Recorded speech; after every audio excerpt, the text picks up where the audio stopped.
श्री शिवाय नमस्तोभ्यम। हर हर महादेव। राधे कृष्णा। ओम नमो भगवते वासुदेवाय नमः। हर हर महादेव। कैसे हैं आप सभी? कुशल मंगल होंगे बाबा भोलेनाथ की कृपा से। ये तो मुझे पूछना ही नहीं चाहिए। जब हम बाबा भोलेनाथ की कथा सुन रहे हैं तो हमको क्या ही हो सकता है।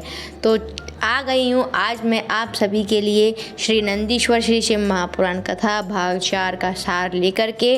उम्मीद करती हूँ आप जैसे और वीडियो को पसंद कर रहे हो वैसे ये वाली वीडियो को पर भी अपना प्यार बहुत बहुत बहुत बरसाएंगे। तो चलिए वीडियो को शुरू करते हैं। और उससे पहले आप सभी को पता है क्या करना है, पर एक बार बोलना पड़ता है। तो मैं बोल रही हूँ कि आप चैनल को प्लीज़ एक बार लाइक शेयर सब्सक्राइब, और सब्सक्राइब के बगल से जो बेल आइकन है उसे भी प्रेस ज़रूर कीजिएगा। कमेंट करके बताइएगा श्री शिवाय नमस्तोभ्यम एक बार कमेंट में ज़रूर लिखिएगा। तो चलिए, चुन्नू की रसोई एंड इंडियन कल्चर में आप सभी का बहुत बहुत स्वागत करते हुए आज की वीडियो को शुरू करते हैं। श्री नंदीश्वर श्री शिव महापुराण कथा भाग 4 जो चल रहा है, उस कथा में गुरुजी हमेशा हमें हर कथा में एक सीख, एक ज्ञान की बात ज़रूर देते हैं। ये हमारे ऊपर रहता है कि हम कितना उस चीज़ को, उस सीख को हम अपने ऊपर ले रहे हैं, उसको ढाल रहे हैं। तो गुरुजी ने हमें बताया आज की कथा में कि यदि हमें कोई अपना ऐसा एक सखा, एक मित्र, एक फ्रेंड, एक दोस्त बनाना है तो सबसे पहले आप महादेव के पास जाइए। उससे बड़ा मित्र, उससे अच्छा साथी आपको इस जीवन में कोई मिल नहीं सकता। आप किसी महादेव को अगर पूजन करते हैं, महादेव को जाइए, बाल गोपाल को आप मानते हैं तो उनको अपना सखा बनाइए। लेकिन अटूट भरोसा कीजिए आप जिसका भी पूजन कर रहे हैं। हमें ये नहीं करना है कि हमने 15 दिन बाल गोपाल की पूजन कर ली, वहाँ से हमें कुछ नहीं मिला तो हम महादेव के पास चले गए, महादेव से कुछ नहीं मिला तो हम गणपति बप्पा के पास चले गए, वहाँ से कुछ नहीं मिला तो हमने अपना धर्म बदल लिया, धर्म बदल के हमको कुछ नहीं मिला तो हम कुछ जादू टोना के उसमें लग गए। ये हमें नहीं करना है। बाबा भोलेनाथ की गुरुजी हमें बताते हैं, इसलिए क्योंकि बाबा भोलेनाथ हैं मृत्यु लोक के देव। मृत्यु लोक में जो निवास करते हैं बाबा भोलेनाथ हैं। बाल गोपाल जो नारायण हैं वो बैकुंठ लोक में निवास करते हैं। ऐसा नहीं है वो आपके लिए नहीं आएंगे, वो ज़रूर आएंगे आपके लिए। लेकिन आप मृत्यु लोक में हो तो जब अपन मृत्यु लोक के देव को बुलाएंगे, पुकारेंगे तो वो दौड़ता हुआ, भागता हुआ तुरंत ही आपके पास आएंगे। गुरुजी ने बताया कि हम किसी भी जाति, किसी भी धर्म के हो, महादेव हमारे अंदर जन्म भी जब नहीं होता है हमारा, तब से हमारे अंदर महादेव होता ही है। किसी भी डॉक्टर से, किसी भी आप बड़े से बड़े, छोटे से छोटे अस्पताल में जाएं, तब आप किसी डॉक्टर से भी पूछ सकते हैं। अल्ट्रासाउंड कराने के लिए जब जाएंगे तब वहाँ पूछ सकते हैं कि इसमें महादेव कहाँ विराजमान हैं। तब वह हमें बता देंगे कि जो बच्चा गर्भ में रहता है, माँ के गर्भ में, उसकी गर्दन का और घुटनों का जो भाग मुड़ा हुआ रहता है, ये गर्दन पीछे बैक साइड में जो गर्दन के बीच वाला भाग होता है, गुरुजी ने आज हमें बताया, उसका ऑपरेशन भी हर किसी के बस की बात नहीं है। हर किसी के बस की बात का मतलब है कि किसी के भी बस की बात नहीं है। उसका ऑपरेशन दुनिया का कोई भी व्यक्ति नहीं कर सकता है। क्योंकि वह एक ऐसा पॉइंट है जहाँ पर महादेव विराजमान होता है, जहाँ पर महादेव का अंश होता है। उससे वो सब हम अपने डॉक्टर से उस समय भी पूछ सकते हैं। और बाकी अगर आप उस समय नहीं पूछना चाहते हैं तो आजकल इंटरनेट ऐसा एक माध्यम है जिसके ज़रिए आप कुछ भी देख सकते हैं, और इमेजिनेशन जो भी आती हैं वह भी हम देख करके पता लगा सकते हैं कि गुरुजी हमें किस पॉइंट की बात कर रहे थे। अगर आपको मेरी लैंग्वेज में ज़्यादा समझ में नहीं आ रहा हो तो आप गुरुजी की कथा ज़रूर सुनिएगा, पूरी कथा सुनिएगा। उन्होंने बताया है इसका पूरा वृत्तांत हमें कि वो कौन सी जगह पर जगह ऐसी होती है, कौन सा पॉइंट ऐसा होता है जहाँ पर मेरे भोले बाबा निवास करते हैं, जब हमारा जन्म भी नहीं होता है, जब हम माँ के गर्भ में आते हैं।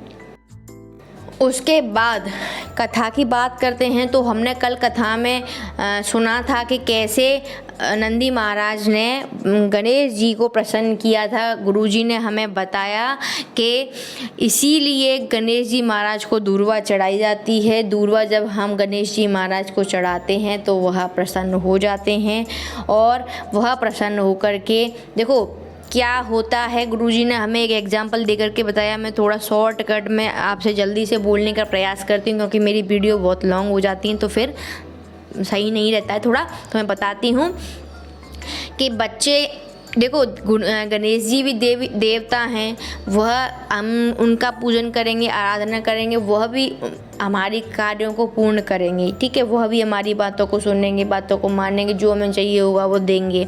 गणेश जी महाराज विद्या के कहते हैं ना, उनमें जितनी विद्या बुद्धि है जितनी तो किसी में नहीं है, ऐसा कुछ बोला जाता है।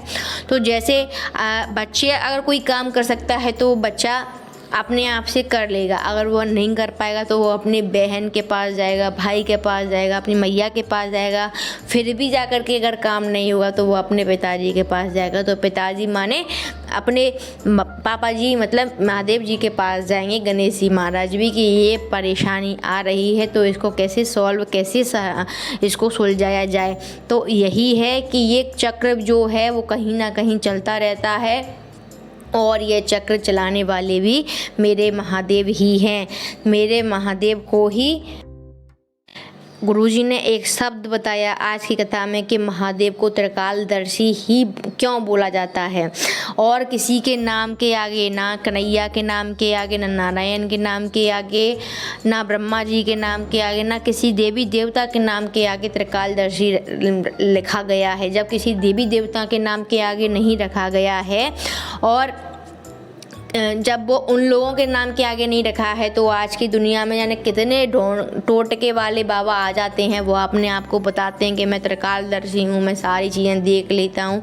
तो जब देवताएं को भी अधिकार प्राप्त नहीं है, तो सोचिए कि इस मृत्यु लोक के जो कुछ चंद मनुष्य हैं उनको ये अधिकार कैसे प्राप्त हो सकता है। अगर कोई त्रिकालदर्शी है तो सिर्फ और सिर्फ मेरा महादेव है, जिस महादेव ने कन्हैया के जन्म के बाद में वहाँ गए थे, उनका पूरा जन्म चक्रव्यूह बताया था। जो महादेव राम जी के जन्म के अवसर पर गए थे अयोध्या में, और उन्होंने राम जी के पूरा जन्म वृत्तांत तो बताया था। तो गुरुजी ने बताया कि हमें सबसे पहले एक चीज़ ही करनी चाहिए कि हम जिस भी देवी देवता, अगर हम भोले बाबा का पूजन कर रहे हैं तो हमें अटल विश्वास रख कर के, क्योंकि यह विश्वास मैंने भी रखा है और मेरे कई काम हुए हैं। अगर मैं आपको बताना चाहूँ, मैं आपको प्रूफ के साथ बताना चाहती थी ये सारी बातें, लेकिन अभी उनको आने में थोड़ा टाइम लगेगा। तो मैं आपको आज थोड़ा सा एक ऐसे ही डिटेल नॉर्मल बता रही हूँ कि मेरे दादाजी की तबीयत बहुत ज़्यादा ख़राब थी, बहुत ज़्यादा ख़राब थी। उनको मैंने श्री शिवाय नमस्तुभ्यम मंत्र का जप कर किया था। पूरा दिन टाइम हो गया था जब तक वो हॉस्पिटल में थे। मेरे दादाजी आज बहुत कुशल मंगल होकर के घर आ गए हैं और बहुत स्वस्थ हैं, अच्छे से खा रहे हैं, पी रहे हैं। अगर दूसरी बात में को मेरे पति जो जॉब कर रहे थे, अच्छा जॉब था, सारी चीज़ें थी, लेकिन वह ऑन रोल मतलब परमानेंट उसमें नहीं थे। मैंने पशुपतिनाथ महादेव के व्रत किए थे।